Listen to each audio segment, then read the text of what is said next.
Hello and welcome to the Wellness Connection podcast with Fiona Kane. I'm your host, Fiona Kane. And today I was actually inspired by a science article that I read today in Science Daily. And it's talking about the nutrition of the sick and the elderly. And it's based on a study that was done at Uppsala University. And it said that as many as half of all patients admitted to hospital and other healthcare facilities are malnourished. This has serious consequences for the individual in terms of unnecessary suffering, poorer quality of life, and mortality. Providing nutrients can alleviate these problems, but not enough attention is paid to this knowledge, according to these researchers. And it's true, they're saying here that as many as half of all patients admitted to the hospital and other healthcare facilities are malnourished. And this does have serious consequences. So this has been published in the New England Journal of Medicine, and it said that far too few patients are diagnosed with malnutrition. Underdiagnosis and undertreatment of the condition remains a problem. And this is, I think this study might have been done in Sweden, but so they said it's in Sweden, but it's also worldwide. And what a difference it could make if people would consider nutrition. It's always surprising to me the amount of people who dismiss nutrition and don't understand its value. And we understood it when. And maybe people don't remember this stuff, but there's a lot of things that we've found out over the years. For example, that scurvy is what the severe vitamin C deficiency that sailors were getting because they weren't eating any fresh nutrients with vitamin C in it, right? Any fresh fruits or vegetables. They were kind of just living on the kind of meat products and all the dried things that they were eating, that the sailors were eating, and many of them came down with scurvy, and they realised that this is a vitamin C deficiency. So now we know to have vitamin C containing foods, right? And they've got things like rickets, which is a severe vitamin D deficiency, and that sort of causes these sort of bow-legged and deficient and disabled kind of legs. And there's all of these different nutrition deficiencies, and the other one is vitamin A that can cause blindness. And actually, there was a situation in Australia, I can't remember now, it must have been about 5 years ago, of a young man, he might have been a teenager or fairly young though, who went blind in one eye, and he was starting to go blind in the other eye, and they realised it was a vitamin A deficiency, right? So they're looking for some weird and wonderful disease, and it's simply a vitamin A deficiency. And I see it all the time when people come into my clinic. They come into my clinic or my online practice, and I see them, and they look malnourished. They look and they say, "Oh, I'm fatigued," and their skin started to break out or having skin issues, and you can just tell by looking at their pallor, by looking at their eyes, by just looking at people. You can see people that are just nutrient deplete. They just don't have the nutrients. And so it is really, really common. And with these people, often I put them on, a sort of a powdered sort of mineral supplement, and that boosts them straight away. And you do see the same thing. So when you do spend time in, whether it be in aged care or in hospitals and things like that, you'll often see, so by the time people arrive in hospital or in whatever care place they've been in, they have probably gone through a lengthy time where they are not feeling well enough or don't have enough energy to eat well. And especially if they're living alone and they've got to prepare their own food, but possibly they haven't been eating well, they haven't been eating any kind of a balanced diet, and maybe whatever other health issue they have has been either preventing absorption of nutrients, or it's been making it harder for them to eat certain foods, and so that they start to limit their diet because different foods might make them sick or might make them feel sick or might be hard to eat.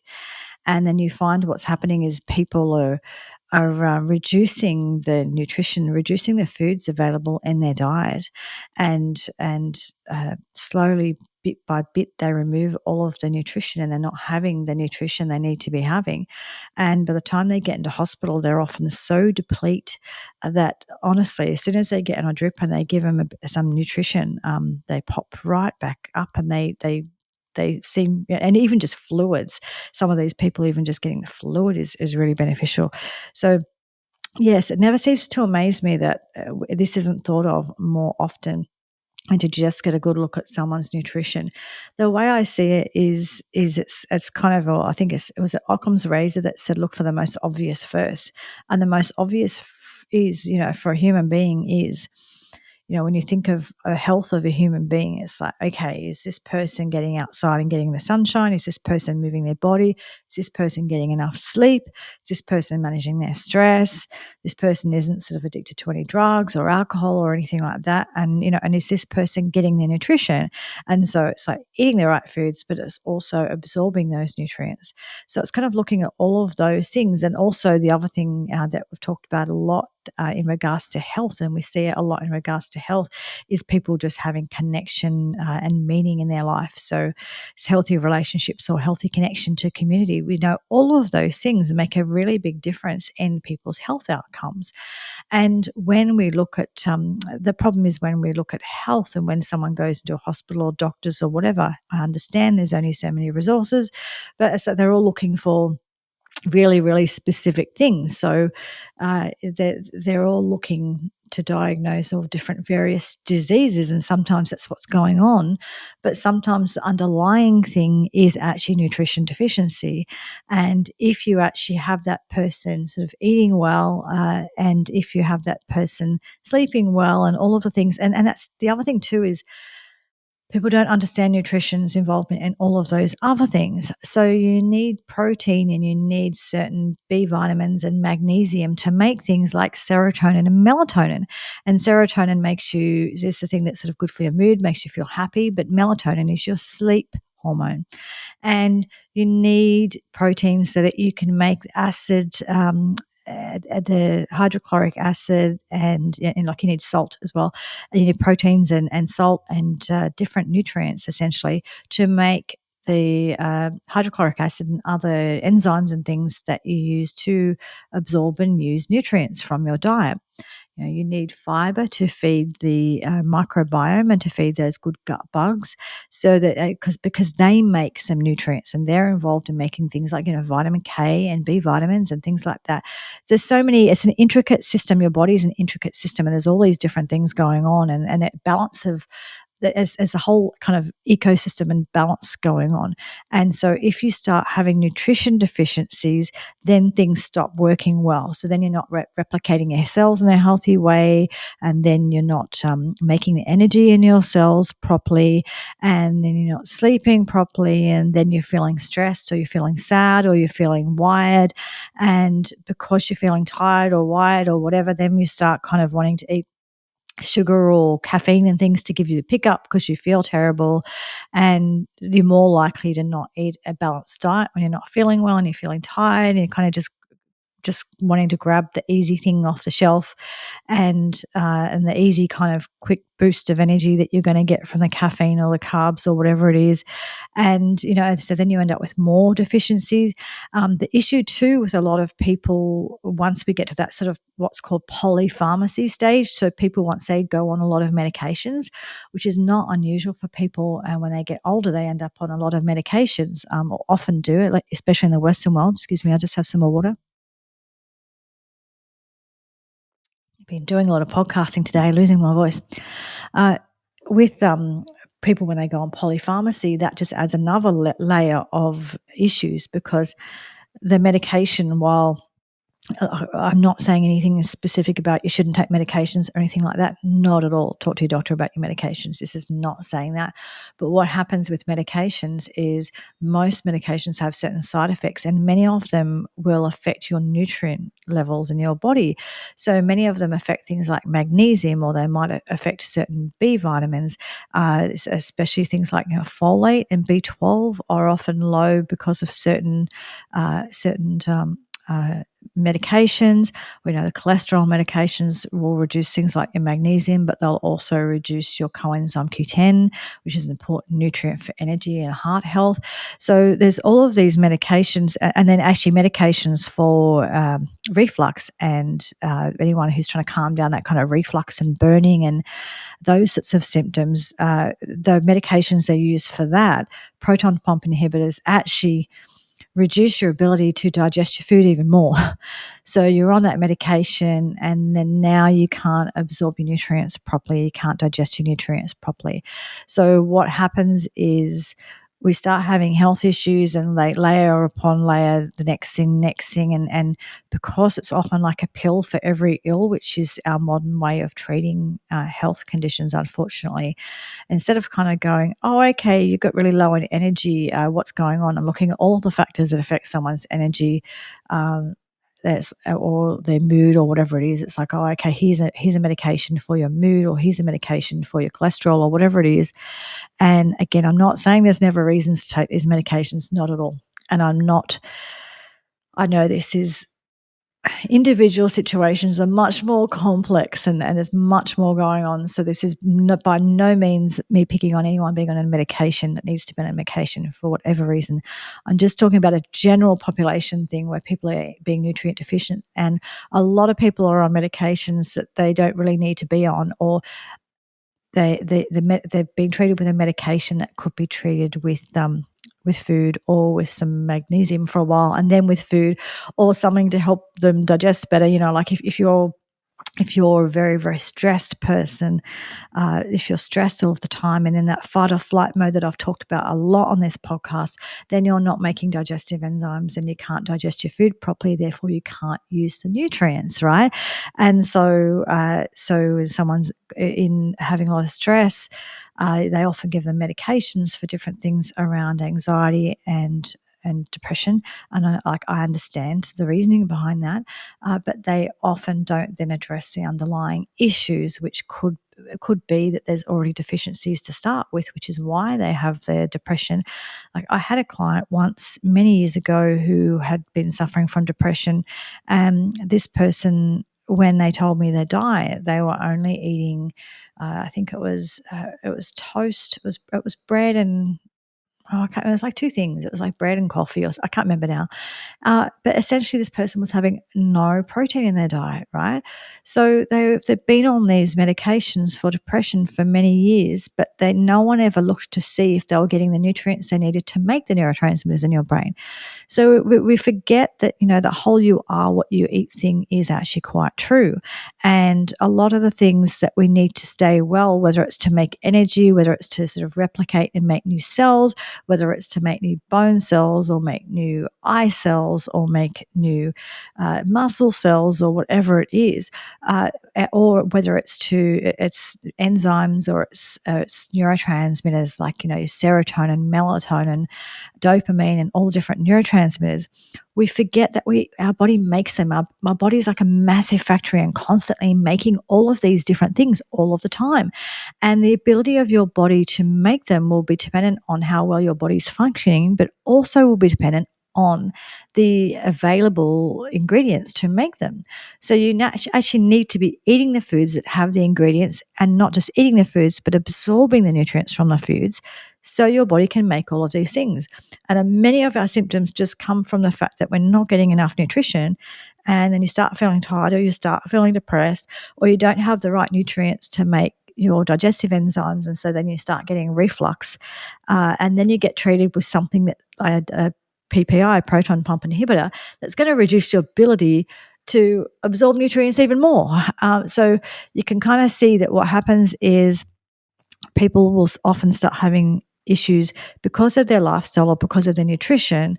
They'll be treated with some other thing, a drug or some other thing, but that drug will then go on to cause more nutrition deficiency and more issues. So then they get put on another medication to counter the fact that medication's cause this problem, or that medication's maybe not caused, but the medication might have compounded things and made things worse. So what happens is when you get to that polypharmacy situation and people are on 6, 7, 8 medications, they're literally on medications to counteract problem from the other medication. Everything's kind of countering everything else, and they end up with really lower nutrients, and there's a really big issue. And when people do end up in, like I've seen it before, and I saw it when my mum was really ill, that when they don't really spend much time looking at someone's diets and helping them overcome challenges around their diet. So what happens is people often end up, for a whole bunch of reasons, they end up on a really, really narrow diet where they're not eating much nutrition at all, maybe not absorbing it at all, or anything in their nutrition, and maybe they're not absorbing it, and then they end up really deplete in nutrition, and then they end up in hospital. And often they're not really looking at that. They might accidentally come across it just by the fact that they put someone on a drip and there's a bit of sodium, and the person starts to pick up a bit, and so that helps with the nutrition a bit in that way. But they don't go in, and they're not looking at that when people go into emergency or into the doctors or whatever. Unfortunately, more often than not, they're not looking for the nutrition factor in it, or they're discounting that, or the importance of that, and that makes a really, really big difference. So yeah, I believe that article that I read, that study, based on what I've seen myself. And I think that we need to understand that you really are what you eat, and it is really important to consider your nutrition. And if you are working with people who are older or people who are not well, it's important to consider nutrition as part of how you treat that person. I remember years ago, Dr. Rangan Chatterjee, he had a TV show on BBC or something like that. I think it might have been called Doctor in the House, and it's quite interesting because he said that he had people coming into his GP practice all of the time, and he realized he was only getting a snapshot of what was going on for them. And that's the truth too, is you don't get to spend much time with patients, and these doctors only get a few minutes with their patients, and so they can only deal with what walks in the door and what the patient says. And he said that he just realized he was just missing so much by not knowing what was going on in their lives, and by not knowing what was really happening and what was getting in the way of them making healthy decisions. Was it financial, or was it lack of education, or was it just bad habits, or was it some other issue going on? And so what he started doing is he started going and staying with his patients and live in their house for, I can't remember if it was like a week or a few days. He'd go and live with them. And what a difference it made, because he did get to see these things. He got to see that what's getting in the way of someone doing exercise, and what's getting in the way of them eating in a healthy diet. What are the foods that they've got in their cupboard? Do they have a really stressful lifestyle? Do they have a lot of support, or not really? And he's looking at all of those things, and he was able to help them much more, because you know, there's so many things, human beings, there's so many things that affect us. And really is important to look at that core nutrition. Is someone just getting their nutrients? Are they eating the right food, and are they absorbing those nutrients? And then the other things I've already talked about, I've talked about so many times on this podcast, but it's important. Is someone sleeping well? Someone moving their body? Are they connected to other people in community? Do they have some sort of meaning in life, support, relationships, community? And are they? I think I already said the exercise. And are they managing their stress? All of these different things. And the other thing too that I didn't mention is just things like a healthy environment. Does that person have a whole lot of mold in their home, or a lot of dust, or something else that's affecting their health, or something to do with the water, or what they're breathing in, or whatever it is? There's so many things that affect our health, and unfortunately, the medical model is it's kind of, you don't get to spend much time with patients, and they very rarely think of nutrition, or if they do, it's very narrow. That they might think about things like iron, and they do think about things like vitamin D now, but they don't think of all of the other nutrition, or much of it, a lot of it. And the other thing too is, the thing with nutrition is, the way nutrition works is nutrients work together. So you might be low in magnesium, but you need vitamin D and magnesium together to like for certain functions to happen. So there's a lot of nutrients where one nutrient alone won't do the job, but when you combine that nutrient with another one, that's how the job is done.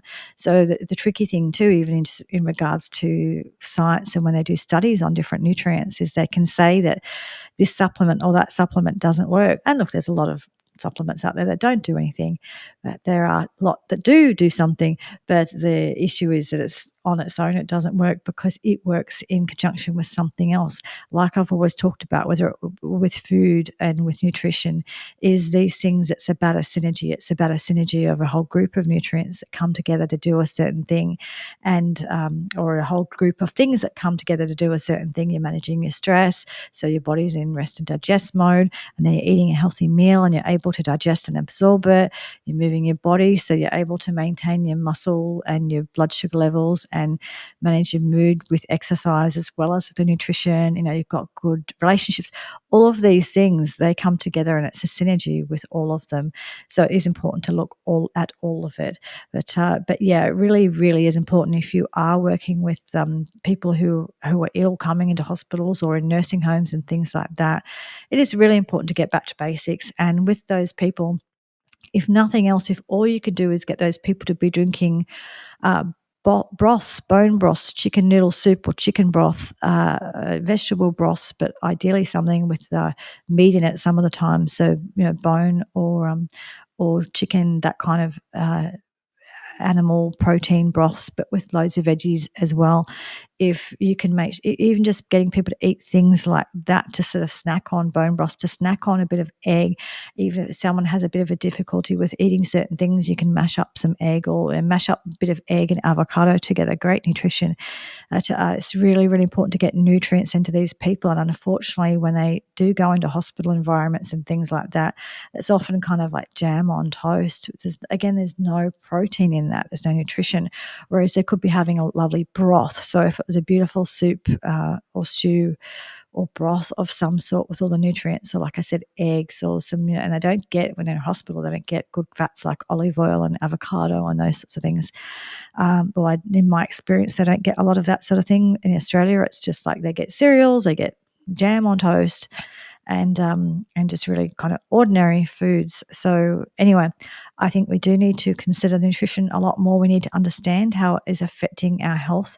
And I see it all the time with my clients that when we change their diet, sometimes we need to top them up with some supplements first, but ultimately when we change their diet, manage their stress and ensure that their digestive system is working well and they're absorbing their nutrients, it makes all the difference. So please consider this, especially with your older patients, family members, friends, whoever it is in your life, that nutrition really matters and it makes a really big difference in your mood, energy, and your overall health. And we need to make sure that as people get older in particular, where it gets a bit harder to digest as you get older, and it's sometimes people lose interest in food, that sort of thing, it's harder to keep those nutrient levels up. We have to remember that nutrition really, really matters. And I think it was it Hippocrates that said, let food be thy medicine. He's the father of modern medicine. He said, let food be thy medicine and medicine be thy food. And there's a lot you can do medicinally with nutrition. And so it's really important to consider how important nutrition is, especially as we age. And it's not just what we eat, but it's how we eat and whether or not we can absorb that food well. So all of those things need to be considered together. Anyway, I hope you found that useful. That's the latest thing I've sort of found in the news today. And please like, subscribe, and share. And if you're on Rumble or YouTube, you can comment or tell me what you think. And I'll talk to you all again soon. Thanks. Bye.